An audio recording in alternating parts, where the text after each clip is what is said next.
be a thunderstorm warning. The National Weather Service in Fort Worth has issued a severe thunderstorm warning for Johnson County in north-central Texas, northeastern Hood County in north-central Texas until 8:30 p.m. Central Daylight Time.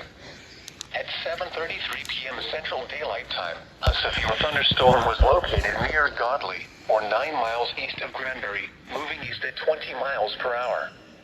Hazard, 65 miles per hour wind gusts and half-dollar size hail. Source, radar indicated. Impact, hail damage to vehicles is expected. Oh, it's raining pretty hard. Damage to roofs, siding, and trees. Locations impacted include Burleson, Cleburne, Granbury, Keene, Joshua, Alvarado, Pecan Plantation, Godley, Cross Timber, Lake at Cleburne, Cleburne State Park, Parker, Decanova, Rio Vista, Crescent, Bureau, Little Flats, Lopples, Sand Flat, and Egan. This includes Interstate 35W between mile markers 22 and 37. For your protection, get inside a sturdy structure and stay away from windows.